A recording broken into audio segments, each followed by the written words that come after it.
This is where I was at when the world stopped turning. Um, I was at this party with a bunch of people that didn't really like me, but we got along. We didn't, they were just kind of like what I consider to be enemies of God. But anyway, we're at this guy's house, and he, I'm talking to this girl, and this other guy that was eyeballing me one day, I could tell he didn't like me. Um, he brought this girl, or she drove, but we started talking, and she was pretty, and we cute gal, and I drank. I brought a water bottle full of vodka, and uh, I drank that while we were there, and we started to like get along, And I thought we were, I didn't ask for her phone number and stuff. I'm kind of aloof with that sort of thing, but um,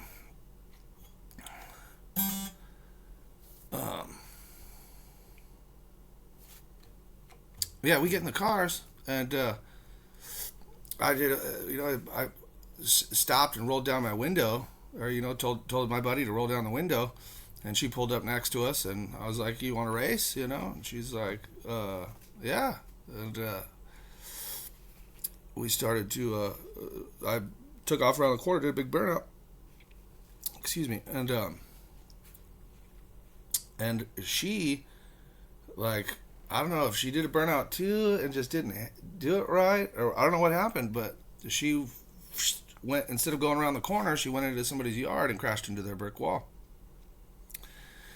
And then I just kind of like, just I can't really remember. Like, I think, yeah, she like got out, and I turned. I'm pretty sure I turned around, and she walks over and sits on the curb, and she's crying, and she's like, "Yeah, they let me call my parents, or something. I can't remember." But anyway, I go home, come back, did not go home. I started to drive home, and me and my buddy were gonna go, crash at my house, and we. I turned around. I'm like, no, we gotta go. I gotta go see if Scotty is. I told him I'd give him a ride home because he said it was his mom's house and he had to go stay at his dad's house. And so we drove back to find Scotty, and the police were there, and I ended up getting out of the car and arguing with the police, and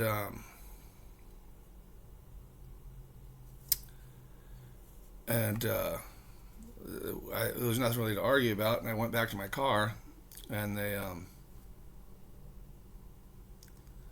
they came up to the window, and they were like, "Step on out, sir," and I was like, "All right."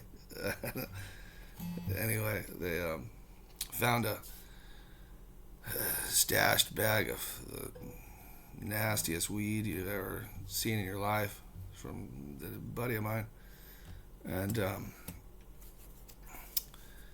they took me down to jail. They didn't tow the car away though, so the next day I went back and got my car, and they got me for the intoxication and possession, and I went to court on the morning of 9/11. Me and my mom. You see, my dad, he didn't go with us, and he was a well known person in the court system, and with a lot of the judges, because he was one of the largest acid dealers in Southern California at one time, and also sold heroin, and it was back then it was the way it was. But we we get to the courthouse, and and it's closed, and we like drove past, and like, as soon as we passed, the phone rang. It was a cell phone, and my mom picks it up, and it was my dad, and he's like, "We're at war," and I went. We go home, all this stuff happened, and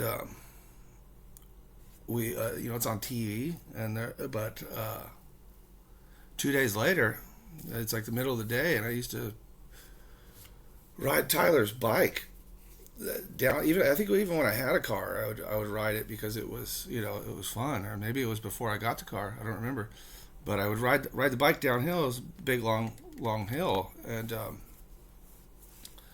it was downhill all the way to like Pomona, and I lived in Claremont. Well, anyway, I jump on I pound a big chug of wine, and jump on my brother's bike, my little brother, and I'm riding down the street, and there was this cone. It was like one of those cones attached to the street, and I tried to knock it over like with the back peg like I did the night before, but I was going uphill, so I had more leverage, and I hit the cone, and it didn't give, and slip the bike slipped out from under me, and I went down on the ground, and it was gave me that scar. I got a asphalt tattoo. It's kind of fading, but yeah, just face was hamburger, and then some other stuff happened after that with and the next day with some mushrooms, because after I busted my head, I rode over to this girl's house, and she wasn't home, and then there's blood just all over my face, and I rode by my old high school, and there's all the students are standing out there, and I'm just like, oh great, and I see this girl that I liked, and I was like, hey, she's like, what happened to you, like, finished riding to the office, and they took me to the hospital.